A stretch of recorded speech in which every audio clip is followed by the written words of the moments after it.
Episode 110 of the Habs Culture podcast. My name is Justin Schwartz alongside Liam Baum.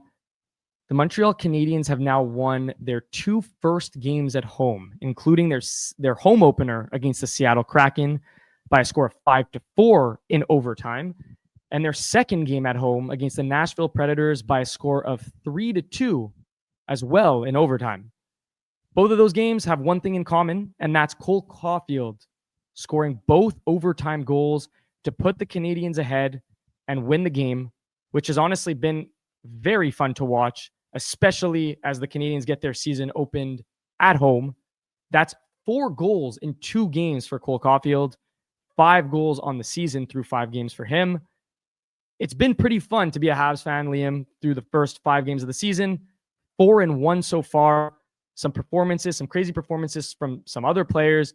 But right now, a lot of the focus is on Cole Caufield. How are you feeling through these first 2 home games for the Montreal Canadiens? I mean, it's got to feel great for all the Habs fans out there. After that first Leafs game, you'd hope the Habs rebounded, and with 4 wins in a row now, they're at the top of the league with, some big name teams like the Avalanche, the Hurricanes, the Jets. It's honestly outstanding to see how well this team has clicked together. 2 big comebacks late in the third. They come together. They end up securing the extra point and then the win in overtime. So this is looking really good for the Habs. Cole Caufield now becomes tied with 2 other players for the most overtime goals in franchise history and the fastest to ever score 10 overtime goals in the history of the NHL. That has been a record that stood for over 100 years. So kudos to Cole Caufield. The Habs are buzzing even with I wouldn't say all the roster changes, but they made a couple roster changes, which I thought was actually a good move to just shake it up a little bit. Struble played a solid game. Dobesh looked really solid. Really proud and really happy to be a Habs fan right now. I'm sure everyone else listening feels the same way. I think it was also nice to see that on a non-back-to-back, Jakub Dobesh gets the game against the Nashville Predators. He has now started 2 games this season, and he's 2-0. He made some key saves at the end of last game that kept the Canadiens in a position to actually come back and tie the game with a late goal by Cole Caufield before the overtime period. But I think it's nice to see also that there's a little bit more dependability on some of these other players on the team and not just a focus on the top players on this team, including Cole Caufield, who obviously has been producing, but I think that there is a lot less stress and pressure being put on these guys right now. Agree or disagree? Yeah, for sure. I think the depth the Canadiens have, we talked about it a lot last episode. They're one of the deepest teams on paper. We got a lot of feedback from the fans on TikTok. Check us out. You talked about how maybe your hottest take that the Habs have the best roster on paper in the Atlantic Division. And I think so far, their depth has shown to be one of the key reasons why they've been so successful. And I mean, even last game alone, it's just those bottom 9 forwards are able to just grind and wear down the opposing lines. And that's when Caufield, Suzuki, and Slafkovsky shine, even though Slafkovsky hasn't been putting up the points necessarily. Now, I don't want to dive too deep into it, and I'm just going to kind of give you, I just kind of want a quick answer from you, yes or no.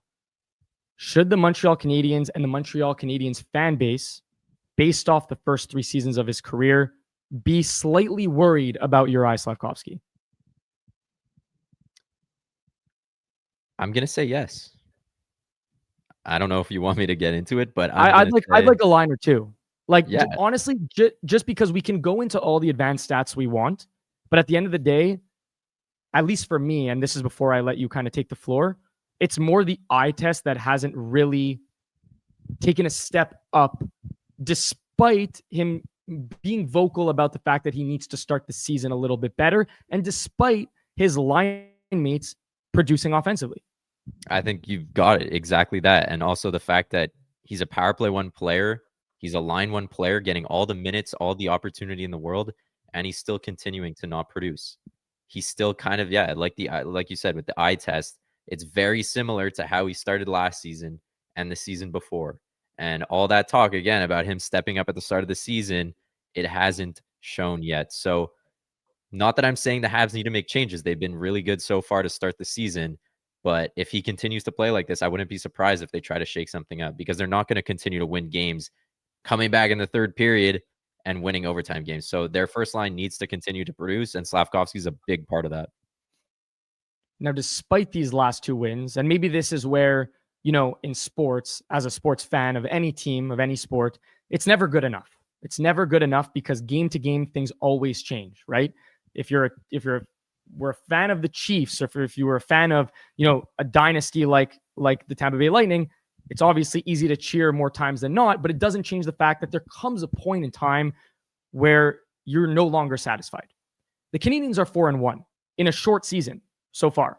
However, through these last 2 games, they're 0-5 on the power play. Now, last episode, and if you guys follow us on TikTok and Twitter, we spoke ad nauseum about the fact that the Canadiens cannot stay grounded in the idea that these are the power play lines that are going to suffice and work. And once again, to our point, they did not. Now, they won those games, but I don't think we should be overlooking this 0-5 power play. Yeah, a team that needs to score goals to win, and I feel like that goes for any team, they've got to be successful on their specialty units. The power play hasn't been successful. We talked about specific changes that we thought needed to be made, whether that's Slavkovsky coming up, going down to the second unit for Demidov coming up to the first unit, or even utilizing Laine, who had a lot of success last year on the power play with scoring over 20 goals in the 52 games he played. So something does need to change, and I understand it's the start of the season and there is chemistry that needs to be built, but these are all guys who played together last season. You can't just settle for a 15% power play, let's say after 10 games going into the season. So if a change needs to be made, it needs to be addressed now, and these new units need to be constructed and build chemistry, because once again, you're not going to win games without the success of your specialty units. And not even going into it, the penalty kill has been really rough as well. So they need to correct that, address their issues, whether it's making a bold move like taking Caufield off the left side wall, or even, I don't know, moving Suzuki somewhere other than down low or a spot that he's not necessarily accustomed to. If that needs to happen in order for the power play to be successful, then I'm all for it. But continuing to watch them be unsuccessful, and at 3 for 20 right now, I think a problem needs to be solved, and they need to make a serious change. And it's kind of to your point. The idea is that, yeah, sure, the Canadiens can be satisfied with the way that they played and the way that they finished these games and the way that they were resilient in their efforts to win. But at the end of the day, there is going to come a point in time where these special teams opportunities could actually make things a lot easier for them in the long run. These games don't need to be in overtime, especially with the amount of firepower that they have on these units. And once again, the idea of a 1A, 1B is just not cutting it for me, Liam.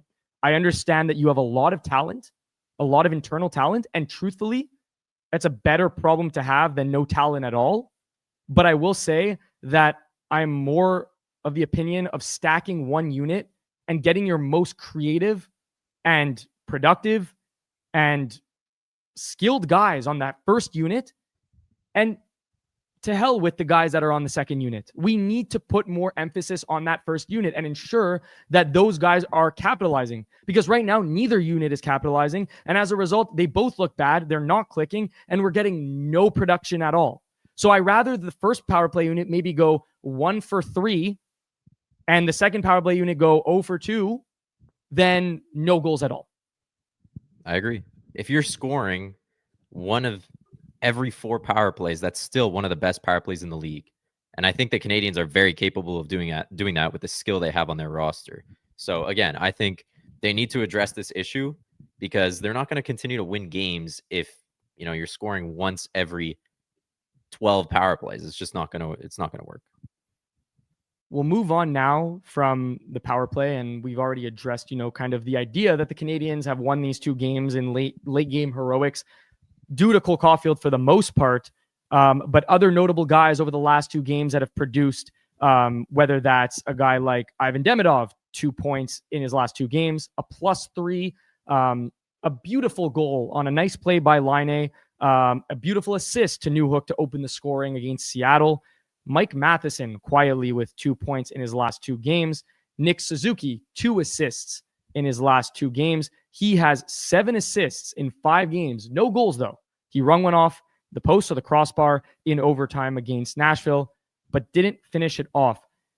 Liam, I don't want to ask, this might sound silly, and it's not a question of concerns with Nick Suzuki, but is there maybe the idea that you would like to see kind of, because again, we mentioned it last episode, the points are coming, but it's more a question of, is he really involved in the play? Are these secondary assists? Are these just like, obviously he's in the shadows but he's still making the plays, but would you kind of like to see a little bit more implication from Nick Suzuki, or are you okay with just the point production? And ultimately, if he gets to 90 points, he gets to 90 points, and that's a win. I think what he's been doing so far has flown under the radar. I think the eye test, again, if you're just watching Nick Suzuki, you see how good he is on the ice versus the other top lines in the NHL. I think without him, the Canadiens would be distraught. There wouldn't be any success at all. So I'm happy with the production. The goals will come. I feel like he did this last season too. He started off with 0 goals a few games into the season, but you can't be mad at a player who's over point per game right now. And their line is also a +3 on the season. So as long as he's staying in the pluses and is over point per game, I couldn't be too disappointed with Nick Suzuki. I don't think he's getting the same looks or the looks he wants right now, whether that's on the power play, 5-on-5. It's been a lot of Cole Caufield and obviously a lot of goals from Bolduc as well. So his time will come. I think it's just a waiting game. Once he scores 1, he's going to go off and score 30 again. There are only 4 forwards in the last 2 games that have not put up a point. Those include Uri Slavkovsky, Jake Evans, Zach Bolduc, and Josh Anderson. Now, obviously, we're not going to get into the intricacies and, start harping on guys for not having a point in 2 games. That is absolutely part of the game. And it's a question of if they're still bringing something to the table. But the one thing I will mention, Liam, is that, again, and not to focus in too much on Uri Slavkovsky, but he's the only guy out of all those 4 guys that plays power play 1 and is on line 1. And is playing with Nick Suzuki and Cole Caufield, who are equally contributing. So I don't want to go back into that discourse. I don't want to get back into that conversation, but I do want to mention that I am getting, you gave your piece about the fact that you're a little bit concerned. I think I'm a lot concerned. I don't want, again, to harp on him, but it's really hard to kind of vouch for him as much when he's being given every opportunity to succeed. And I think there's going to come a point in time where the Canadiens are going to have to take him off line 1 and say, hey, we're okay with the production we have now, but it could be better. Now, does that necessarily mean to the detriment of other lines? I'm not exactly sure, but it's kind of getting scary that instead of Uri Slavkovsky being the power forward, the guy that is supposed to get in on the forecheck and wreck games, he's almost becoming a bit of again, using this term loosely, a dead weight to his line, because there's probably someone else on this roster that can go up there and be a point producer game in and game out, whether that's a guy like Bolduc or whether that's someone else. Yeah, honestly, I'd be interested to see like a full line shakeup. And 2 years ago, Slavkovsky started with Doc on the second line in the opening game. Obviously, Doc ends up tearing his ACL and his whole knee halfway through that game, so we didn't get to see much of it. But I really would like to see Demidov just be put on that top line. I mean, I understand it would be a relatively smaller line, and maybe they get overpowered by, some bigger first lines in the NHL. But you can't deny that the skill is there. There's the shooter, the playmaker, and the two-way forward. I find that could be a really, really interesting line to watch. And maybe that's the first line of the future. You can have a guy like Demidov be sheltered playing 13 minutes a night, power play 2. I understand he's a rookie, but playing on the third line obviously hasn't been as beneficial for him as another line that he could be playing on. I think if he played with Slav and Suzuki, he'd be up there at over point per game right now. So I'd be interested to see that as a first line. I think Dak, Slav, and maybe even a guy like Bolduc could be a very successful second line. That's a gritty line. Dak has the skill. Bolduc and Slavkovsky have that gritty factor, but also can score goals. And then a third line of Newhook, Gallagher, and Kapanen. If you throw them 3 together, I'd like to see how that works. So It would be cool to see them just split Suzuki and Caufield up just for a couple games, and if that works, maybe that would be the future first line of the Montreal Canadiens. I feel like this kind of goes back to the conversation about the power play also, because they're winning games, and by those standards, and again, they're winning games. We're talking about 5 games here, but they're 80%. They have an 800 win percentage right now. If you're Martin St. Louis and the coaching staff, your first instinct is not to go and shake up the lines. Or to shake up the power play for that matter. Because to me, that sends more of a message of, hey, you guys are playing well, but maybe not good enough in certain areas. And as much as I honestly would appreciate that, I feel like it's a hard message to deliver. Yes and no. I think St. Louis holds this Canadiens roster to a very high standard. I think the whole management does. And I also think they understand that being 3 for 20 on a power play is not going to get you back into the playoffs. You're going to be able to scrap out these wins. You're only 5 games into the season, but you're going to be able to get these, late rallies and score an overtime goal, and it be a heroic moment for whoever scores that goal. But that's not going to be repeatable all season. You can't do this for 30 games on the year. So the power play is a huge factor in any team's success. You look at all these Stanley Cup winners, all their power plays are over 25%. And you go into the playoffs and you look at their power play percentages, they're in the 30s. This power play right now is only trending downwards. And they tried something new by putting Bolduc in the bumper spot, even though I think it's like a super, I don't even know what to call it. They all just move around. They don't really stay in one position on the power play. And I give kudos to their power play coach trying something different, but I don't think it's worked. I think you got to utilize a player like Laine. You got to utilize the skill of Demidov. And there's pieces of the puzzle that might not fit together. And there's other ones that you got to try out that will fit together. So it's a problem that does need to be addressed in order for them to continue to have success. Because you look at this Atlantic Division, it's no joke. Right now, the Bruins are at the top. The Red Wings are at the top. The Leafs are still a team you got to be cautious of. The Panthers, I know they've lost their last 3, but it's still a great team there. So you can't give away games because you're too scared to try something different. And on that point also, the teams that are maybe not playing as well as you would maybe like through 5 games or so will get back to normal. So yeah, the Canadiens need to take advantage of that now. The one guy that I would like to see used a little bit more offensively, whether that's on the power play or even at 5-on-5, is Noah Dobson. Now, I think at 5-on-5, his line with Matheson is unbelievable. Defensively, they've been lights out. I just kind of wish that he took it upon himself a little bit more to jump into plays a little bit more often, because he has that big body. He has a really, really good, he's a really good skater for his size. And I think Matheson's a good enough skater to kind of cover him on the back end. We've seen a couple rushes where he's looked pretty dynamic. And I always tell myself, I want to see that again. I want to see that again. And on the power play, I'm honestly very unsatisfied with his role. The fact that he's at the top is already a mistake, because that's a right shot defenseman with a cannon of a shot where you could capitalize on a one-timer. And there's no doubt that Laine is on that side, but we've spoken about the fact that Laine should not be on PP2. So if St. Louis is listening out there, with so much respect, please make a change, because you're 3 for 20, you're 0 for 5 in your last 2, and you're winning games. Imagine the leads that you can be up right now if you were capitalizing offensively on the power play. So that's the one thing that I'll harp on. Otherwise, the 5-on-5 lines are producing at all levels for the most part. Everything, there's definitely some chemistry.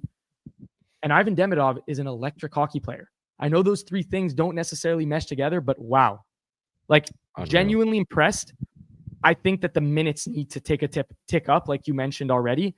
And truthfully, Liam, I do not care that he's a rookie.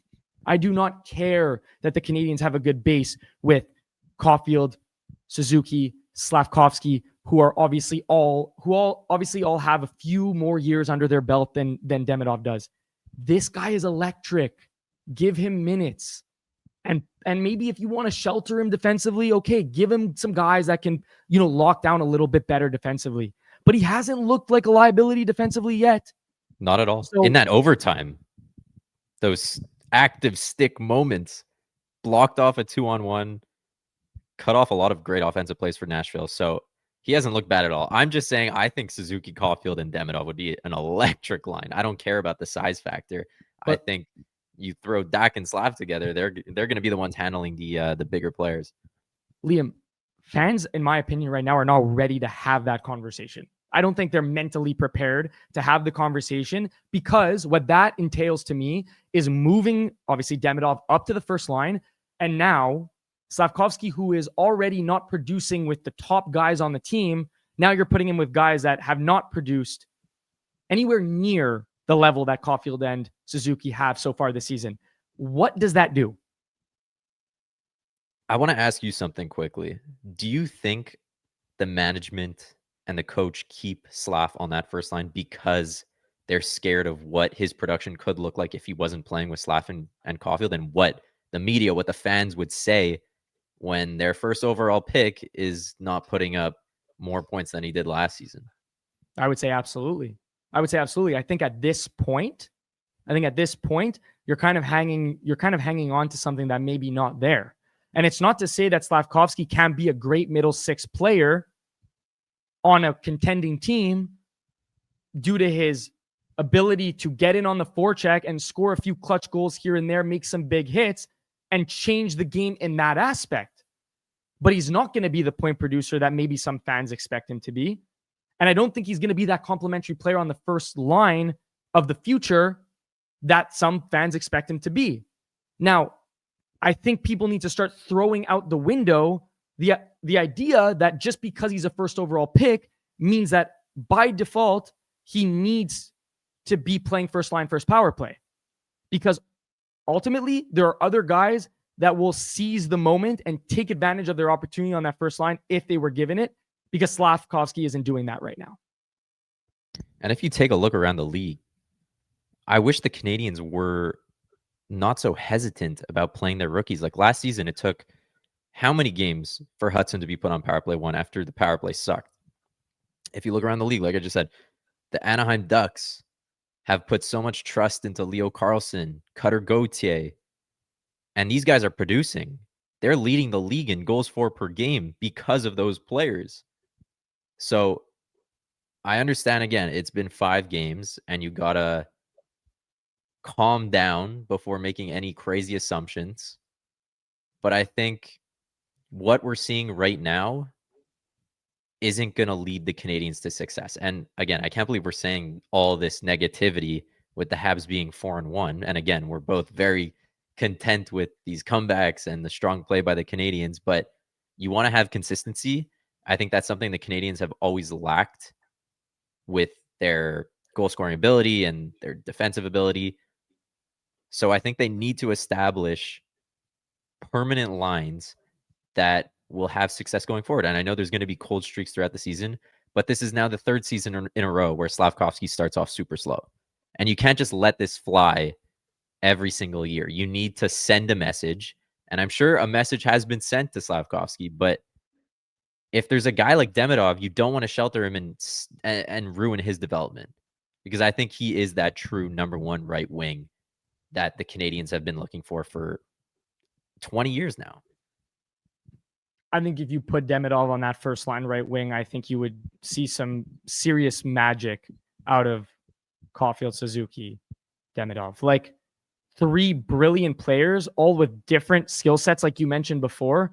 I think it's time to have that conversation. And again, I feel like a broken record. It's tough to have that conversation when you're winning games, but it's better to have that conversation when you're winning games, because when you're having it when you're losing games, it's very hard to get back to a place where you're consistent enough to produce properly because you're so focused in on the fact that you're losing.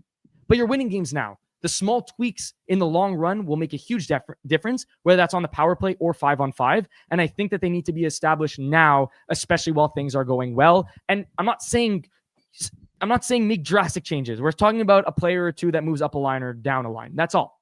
Yeah. And I think that we'll see some more success. Yeah, and again, I know it's not the number one priority for the Canadiens, but if you want Demidov to win the Calder Trophy, you got to start playing him. I mean, look at Matthew Schaefer in New York right now, point per game player, playing 25 minutes a night, power play one now, line one on defense. He's kind of pulling away. I mean, it's Demidov and Schaefer's to lose right now, but Schaefer has really set the tone. So Demidov needs to pick it up a little bit, and I think that goes hand in hand with his playing time. 14 minutes and 20 seconds a night is what Demidov is averaging right now. That is less than players like Caufield, Suzuki, Zach Bolduc. And then other than that, he is lower than Alex Newhook. Jake Evans, obviously, due to his penalty killing abilities, and Josh Anderson. So that's a good 5 or 6 forwards that I just mentioned right there, Liam, that he's playing less minutes than. And I think the only 2 forwards that he should be playing less than are Caufield and Suzuki, because ultimately he should be making up that time with the power play. But the fact that he's still averaging 14-20, and obviously just 5 games into his rookie campaign, but it doesn't change the fact that we have to start moving away from these stigmas attached to rookie players. He's a rookie, but he's a talented rookie who can produce. And that shouldn't be a scary thing to accept. It should be a very exciting thing to accept. So again, I think Martin St. Louis has everything under control. I think we'll see Demidov gradually get a few more minutes here and there. And all of a sudden, he'll be averaging 16, 17 minutes a night, which who knows if that's even enough for a guy like him right now. But nonetheless, 5 games in, we'll pull back our criticism for now. And any last words on that, Liam?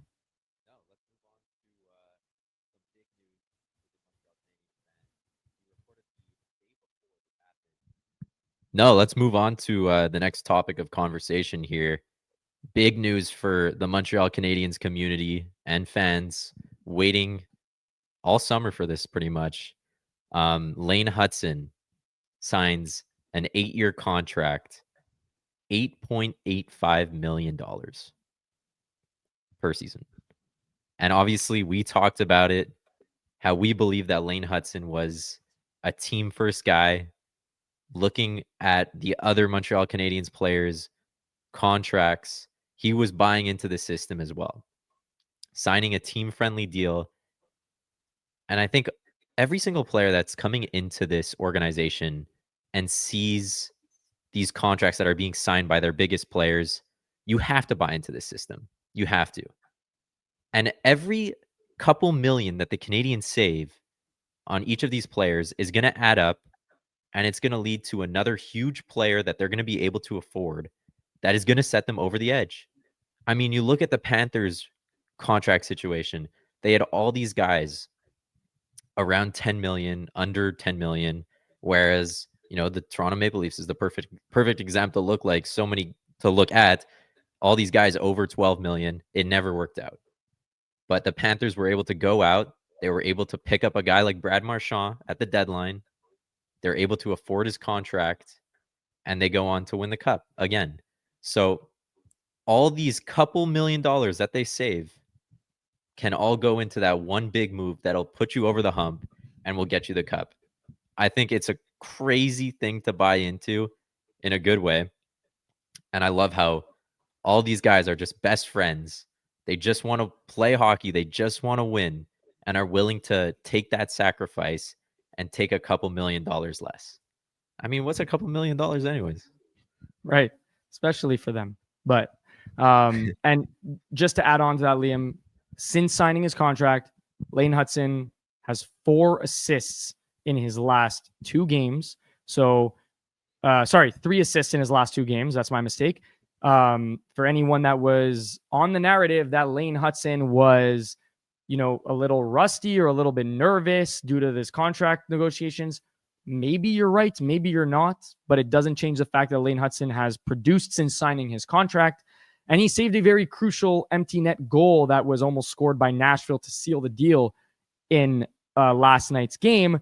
But here we are with a win in overtime due to his stretch pass down the ice and a goalie-like play by Lane Hutson.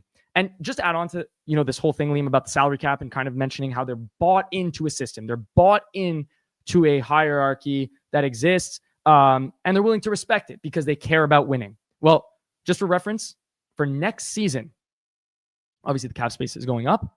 The salary cap is going up, excuse me. These 5 players, so Lane Hutson, Noah Dobson, Cole Caufield, Nick Suzuki, and Juraj Slafkovsky, will be taking up 40% of the Montreal Canadiens salary cap, which is quite honestly, I don't want to say nothing, but it's very acceptable for the players that they have under contract, because it could have easily been closer to 60 if every player was a little bit more selfish and cared more about their individual earnings and stats versus potentially winning a cup at some point. Yeah. Again, you're buying into the system, and from what I heard, I don't want to start any rumors, but Lane Hutson's agent didn't necessarily believe in players taking discounts. He thinks every single one of his players deserve what they, or should earn what they deserve. And Lane Hutson was obviously supposed to make over $9 million. Over $9 million was the contract that a lot of people estimated he would get. And Jackson Lacombe, you look at Luke Hughes, even Jake Wallman signing a $7 million deal. All of those different contracts point to the fact that Hutson should have made around $10 million. But making 8.85 has got to be now one of the best value contracts in the NHL, right? I would think so. I would think longer term, 100%. And just to note on that contract, 55 million of it is in signing bonuses. So therefore, Lane Hutson will receive that money. It varies, but depending on the season, he'll receive a large sum of that money up front, with a base salary of $1 million for most of those seasons. It doesn't change the fact that it will still count for 8.85 against the cap hit, but it does change the fact that it was probably also what led Lane Hutson to signing this contract, because he doesn't have to, he won't be paid on a prorated basis for his 8-year deal. So that's an interesting thing to note as well. NFL fans, what's your favorite touchdown? For me, it's the next one, because with DraftKings Sportsbook, an official sports betting partner of the NFL, every touchdown could bring you closer to cashing in.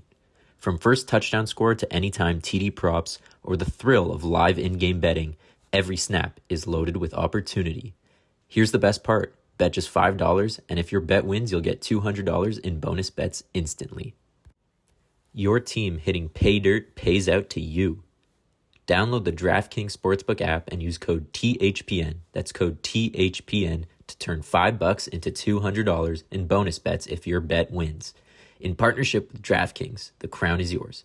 Gambling problem? Call 1-800-GAMBLER. In New York, call 877-8-HOPE-NY or text HOPE-NY 467-369. In Connecticut, help is available for problem gambling. Call 888-789-7777 or visit ccpg.org. Please play responsibly. On behalf of Boot Hill Casino and Resort, fees may apply in Illinois. 21 plus age and eligibility varies by jurisdiction. Void in Ontario. Bet must win to receive reward. Minimum minus 500 odds required. Bonus bets expire 7 days after issuance. For additional terms and responsible gaming resources, see dkng.co/audio.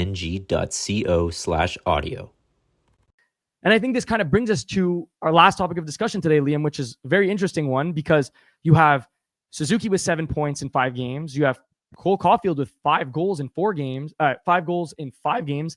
And you have Lane Hutson, who's now inked under contract with Canadiens and producing at a very nice pace. These are 3 players that have been in conversations for the U.S. and Canadian Olympic teams in February in 2026.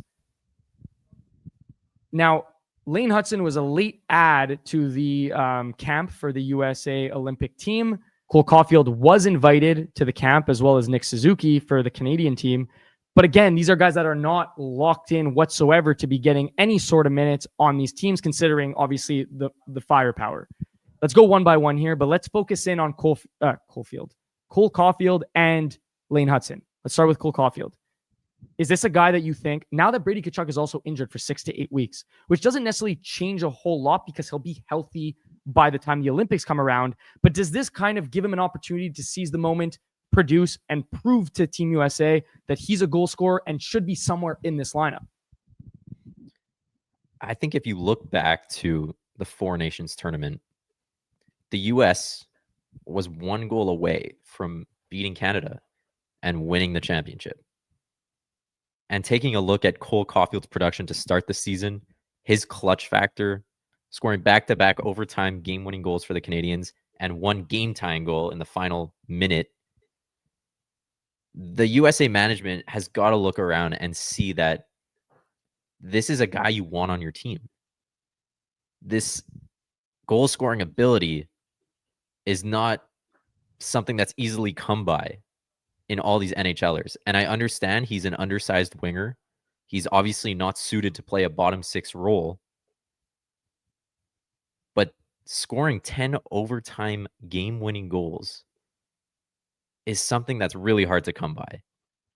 And again, looking back at it, they were one goal away from beating Canada. If Caufield's on the ice, does that make a difference? So I think Cole Caufield is a player that needs to be considered on this team.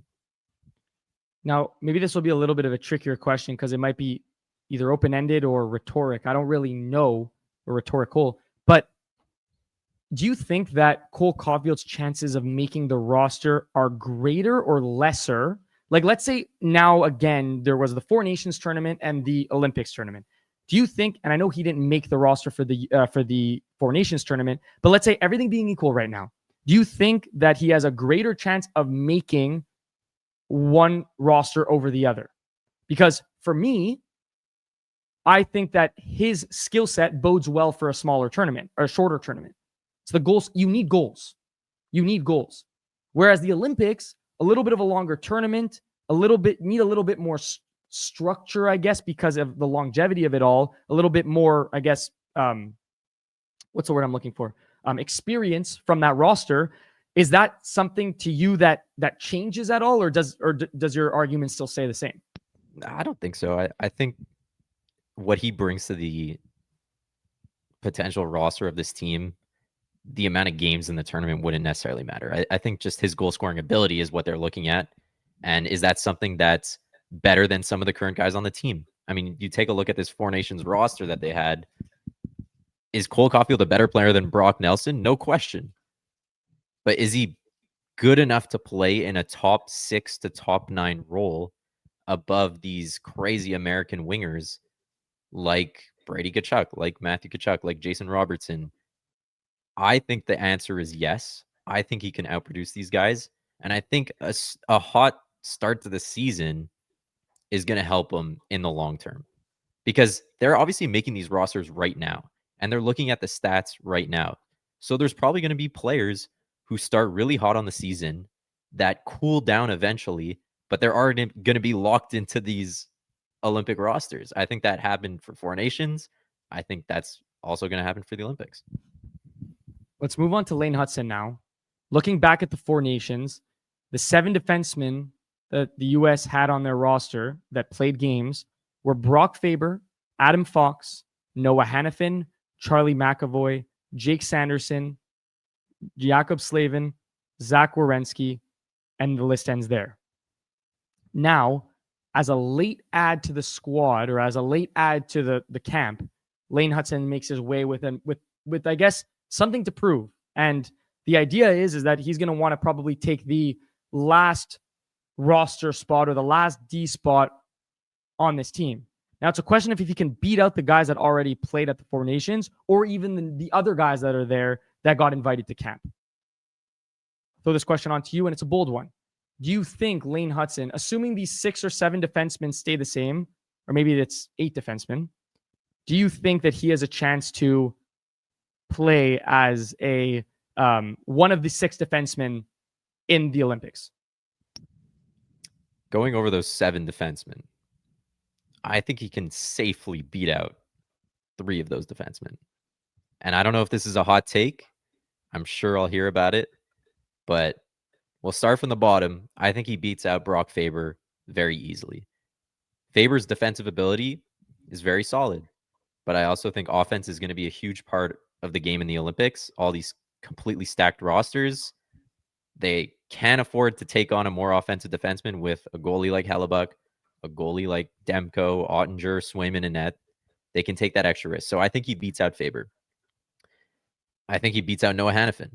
He's been injured, isn't getting the same playing minutes as he used to. I mean, he still plays big minutes, but he's not a power play one defenseman. He's kind of taken on a different role in Vegas. So I think Lane Hutson can easily beat him out as well. And call me crazy, but I think Lane Hutson can beat out Adam Fox. Take a look at Fox's stats last season. They were pretty poor. He's a Norris Trophy winning defenseman, but that's in the past. Lane Hutson has come into this league and has outproduced Adam Fox. And it's already shown this season. The Rangers have started super cold. And like I said before, these rosters are being made right now. They're not being made 2 weeks before the Olympics.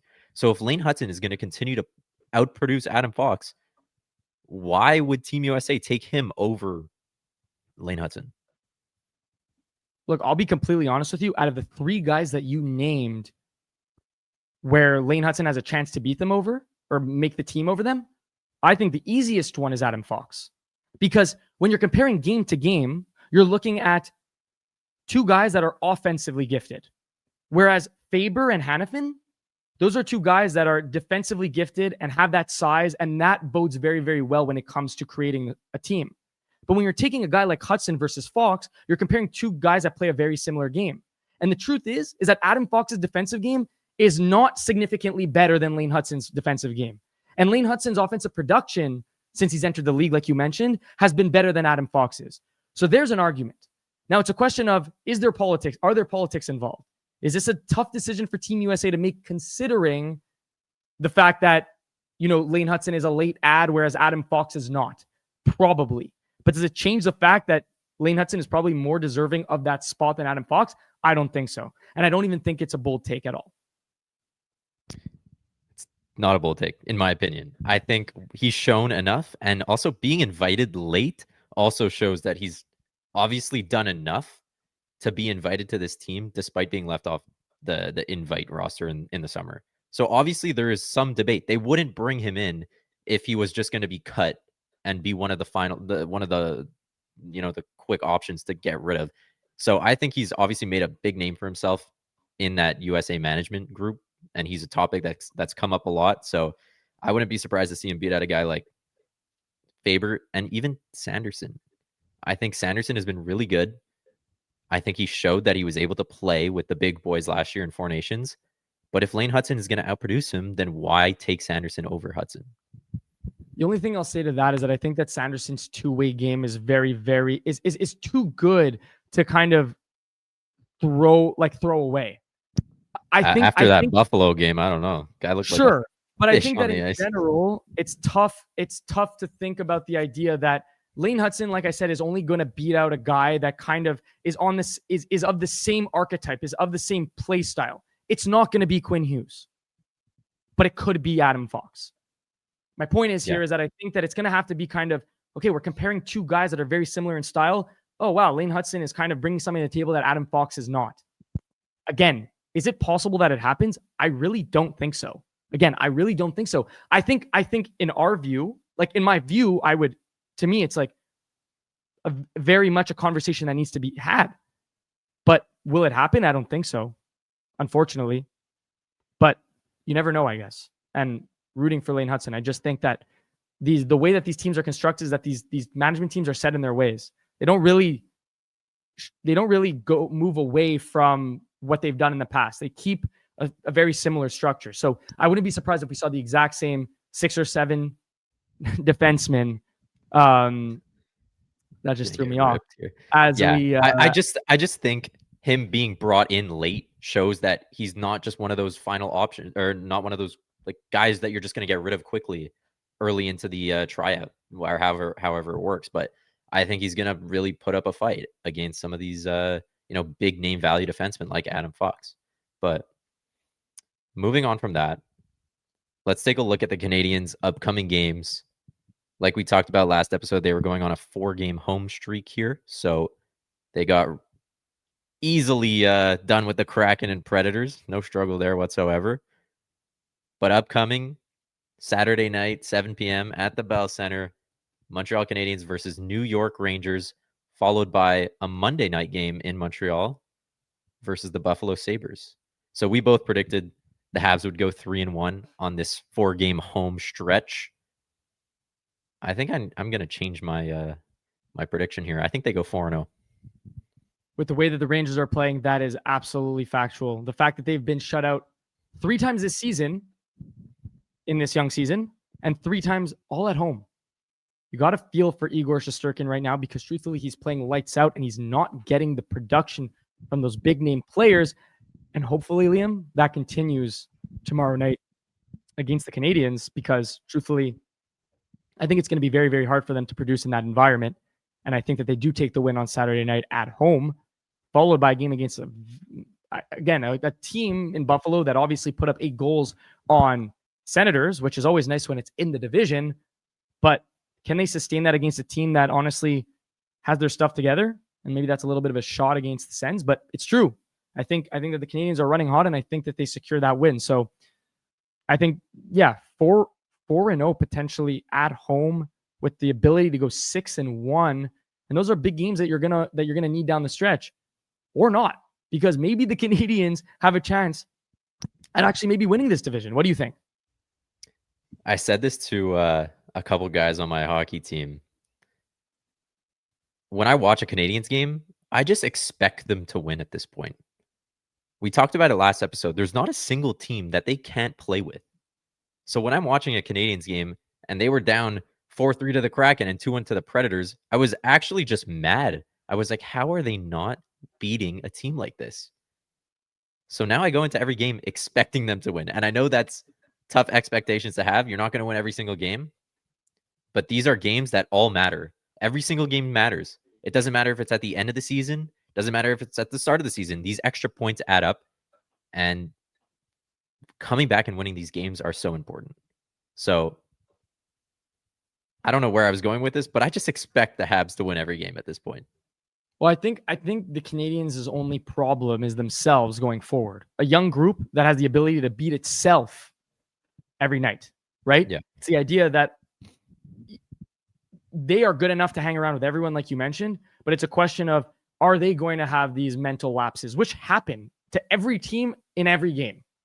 But it's a question of limiting them and staying somewhat consistent going forward, which is what they've been proving to do so far, except in a couple areas. So that's why those tweaks are going to be interesting. I continuously wait for the opening night rosters to see if there was any change, because I think a change right now would send a huge message, especially like we mentioned at the top of the show, when you're winning. So do you think they make a change before next game? I think power play wise, they do. I know we said last episode that they would for the next couple games and they didn't. I think it's fair to keep it around for 5 games and test it out. But now that you're 15%, 3 for 20 on the power play, I mean, how many more failed attempts are you going to have before you say, okay, now we need to switch something? Because I think one of those things, Liam, is that their negative play on the power play is going to start to correlate directly with losing games. Yeah. And you don't want it to get to that point because you can jump ahead of it right now. Make a small tweak and let's just move on with our lives. I just don't want them to wait until they lose 2 or 3 games in a row to make a change. It has to be on the fly. No matter if you're winning games or you're on a long, winning stretch, if your power play is 3 for 40, you have to make that change. No, you have to. I don't even think it could possibly get to that point without losing 5 games in a row, but you got to make changes, and that's where the most successful teams come into play. They make changes that help their roster no matter what. And I think St. Louis showed that with bringing in Struble for that last game. And they were very successful, as well as giving Dovesh the start. We didn't really speak about that, but that's true. They did make a couple changes depending on their matchup, which is interesting to keep in mind. And hopefully that continues based on the opponent. But we'll wrap it up here, Liam.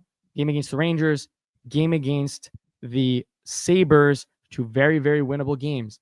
When we come back, will the Canadiens be 6-1? Will they weirdly be 4-3? Or will they split at home? I don't know. But nonetheless, always fun to watch a Habs game at the Bell Center, especially on a Saturday night. So electric. Yeah. It's electric. That's all it is. It's electric. So we'll leave it at that. Thank you guys so much for listening if you made it this far. And once again, make sure to follow the socials. We've been pretty active on TikTok, especially with clips from the pod. So if you have comments, you can always make them on YouTube. But there's usually a a bigger conversation going on TikTok. So make sure to check that out. And we'll catch you guys in episode 111.